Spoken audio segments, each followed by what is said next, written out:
The first time women set foot in Lambeth Refuge, some of them are still wearing pajamas. When you hear this, it can take a few seconds for the penny to drop. They are in pajamas because fear has driven them to leave their homes in the middle of the night without stopping even to get dressed. Often they arrive with their children.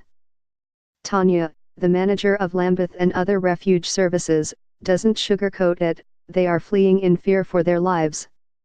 Refuge has been helping domestic violence victims in Lambeth for over a decade. Right now, there are 15 women and 12 children housed across 3 locations. It means they're full to capacity for December. As Tania puts it, a space is like gold dust. If you have been affected or work in a refuge, you can tell us about your experiences using our encrypted form, or by sending your pictures and videos to The Guardian securely via WhatsApp by adding the contact +44 0 7867825056.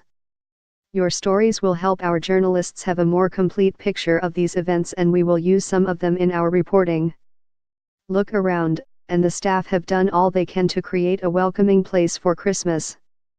There's a special workshop for families to decorate cards together, and safe places where the children here can play and make a mess without fear their mum will get hurt as punishment, Tania explains.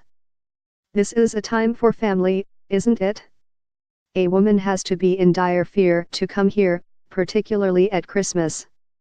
Ask her about the work the refuge does throughout the year, and Tania emphasizes a space is more than just a safe bed for the night for an abuse victim. It's about building them back up. The women come to Lambeth from all over the country. The central tenet is placing a woman where she's safe and she won't be found, which means many find themselves in London with no possessions, no support network, and no knowledge of the area they are in. Each woman receives her own emergency toiletries, as well as clothes to get her through. There's a welcome pack to the area, even local bus timetables. Everyone has a designated key worker to plan a future, help with education or job searches and long-term safe accommodation, and new schools for their children. This all costs money, and in a climate of squeezed council budgets, it's money that's being pulled fast. Since 2011, Refuge has had cuts to 80% of its services. While the wider fabric of community safety nets children's centers, libraries, or legal aid centers fall victim to austerity, Refuge figures show local authorities are reducing funding for domestic violence refuges on average by about 30%.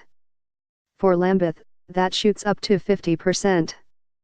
The size of the refuge network, 42 shelters, spread across 21 local authority areas, means the national organization can work to protect Lambeth and ensure the women coming through the doors are still receiving the service they need, but another cut for the refuge could be round the corner. That's the reality. And a second devastating funding cut could soon be hitting refuge services. Under the government's proposed changes to refuge funding, women fleeing domestic violence will no longer be allowed to pay for their accommodation with housing benefit.